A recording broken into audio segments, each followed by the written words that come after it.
Indah dan megah mungkin adalah dua kata yang terlintas dalam pikiran Anda saat melihat gedung ini. Gedung 28 lantai yang terletak di Jalan MT Haryono ini sudah dipastikan dapat menarik perhatian siapapun yang melewatinya. Gedung perkantoran yang khas dengan desain dan patung-patung bernuansa Romawi ini dikenal sebagai Menara Saidah. Patung bernuansa Romawi yang diimpor dari Italia serta desain interior yang bergaya Las Vegas menambah kemegahan Menara Saidah.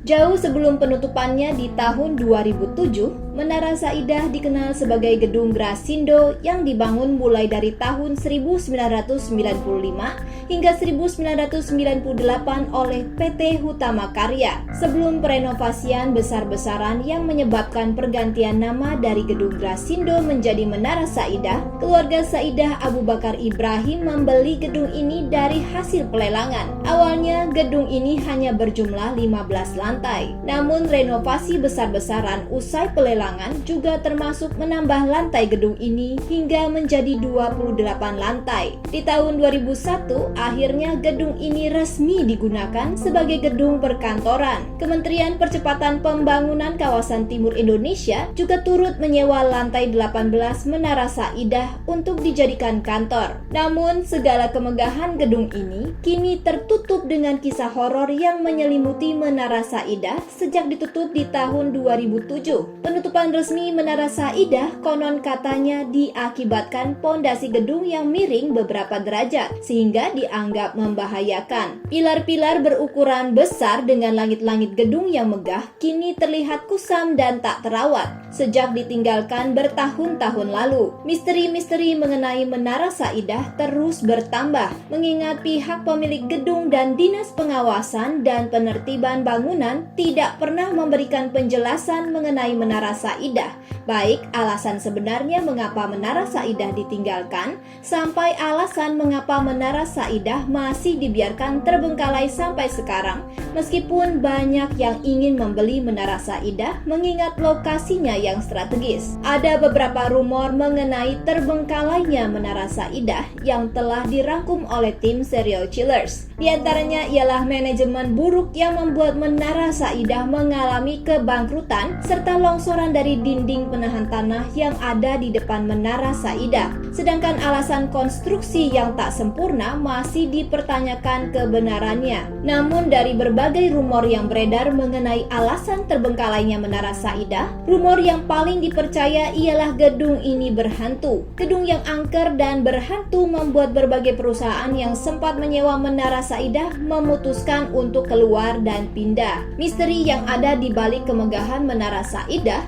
menjadikan tempat ini salah satu destinasi wisata horor yang digemari masyarakat Indonesia. Ada beberapa cerita yang beredar mengenai keangkeran Menara Saidah yang telah dirangkum oleh tim serial killers. Yang pertama ialah banyaknya orang yang mengaku melihat penampakan hantu berbaju merah. Ini merupakan kisah penampakan hantu Menara Saidah yang paling terkenal. Konon katanya, hantu yang menghuni lantai 3 ini kerap kali menampakkan diri dan meminta bantuan satpam untuk diantar ke lantai 14 untuk menemui adiknya. Namun saat sampai, ia akan menghilang begitu saja dari lift. Setelah itu, rekan petugas keamanan lain menemukan satpam tersebut dalam keadaan pingsan di dalam lift. Tak hanya itu, perempuan tersebut seringkali terlihat bersamaan dengan kemunculan keranda mayat yang tiba-tiba saat lift lantai 3 terbuka. Hal ini membuat sebagian besar orang percaya bahwa penunggu lift adalah penyebab lift di Menara Saidah berjalan sangat lambat meski sudah diperbaiki berkali-kali. Keangkeran Menara Saidah bahkan dari sebelum terbengkalai dipercaya karena gedung ini dibangun di atas kuburan yang tidak dipindahkan. Kejadian demi kejadian tak masuk akal terus terjadi dan bahkan semakin parah semenjak Menara Saidah ditinggalkan terbengkalai. Beberapa furnitur seperti kursi dan meja bahkan masih ada di dalam Menara Saidah, seakan menunjukkan bahwa sang penyewa meninggalkannya secara terburu-buru. Udara yang lembab Ditambah barang-barang yang usang, tidak adanya penerangan, serta kerusakan-kerusakan lain di Menara Saidah menambah keangkeran gedung tersebut. Sejak terbengkalai, sejumlah ojek online mengaku mendapat orderan dari lobi Menara Saidah pada pukul 11 malam. Tak hanya itu, orang-orang Indigo pun mengaku melihat penampakan ular sebesar pohon kelapa dan macan di dalam gedung. Beberapa percaya bahwa makhluk berukuran besar tersebut sering digunakan